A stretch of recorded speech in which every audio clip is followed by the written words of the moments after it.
magkakaroon ng Pinoy sa NBA. Ayon sa isang NBA legend at NBA head coach, si Andy Gimao na kaya ang unang Pinoy sa NBA? Yan ang ating mga pag-uusapan para sa video natin ito.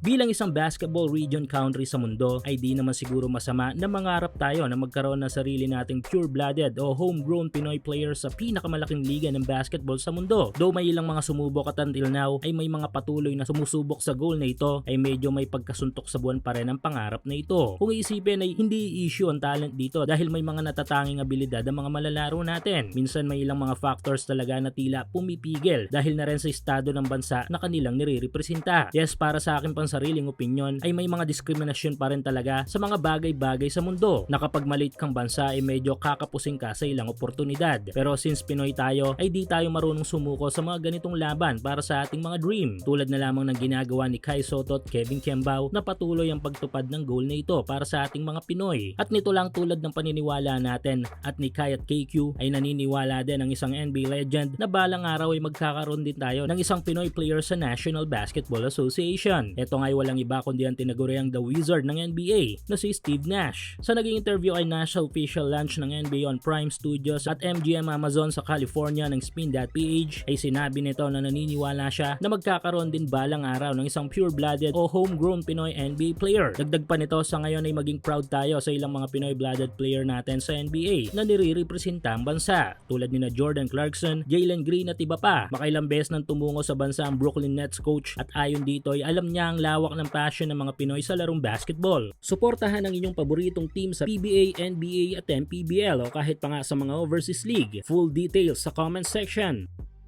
At tanya bilang player o basketball personality ay talagang nakaka-inspire to sa kanya. Samantala, speaking of Pinoy NBA Dream, malibang kay Kai at KQ ay meron tayong young Pinoy player sa Amerika na pinupush ang sarili upang matupad ang NBA goal ng mga Filipino. Ito nga'y walang iba kundi si Andy Gimao na lumalaro ngayon sa Canada. Isa nga ngayon sa mga top prospects si Andy sa Canada, kung saan ay nakakasagupa na niya ang ilang mga NBA prospect para sa susunod na taon ng draft. Ang goal ni Andy pagkatapos sa high school program na ito sa Canada ay makakakuha ng mga US NCAA team interest na magiging stepping stone nito para sa kanyang ultimate dream, ang makapasok sa NBA. Sa ngayon ay tangan ni Andy ang rank number 25 sa lahat ng mga young prospects sa buong Canada dahil dito ay malimit na nga nasasama ang pangalan ni Andy Gimao sa mga usapin ng mga future Pinoy players sa NBA. Kaya ating suportahan si Andy Gimao para sa NBA dream nito na ikaka-proud nating mga Filipino.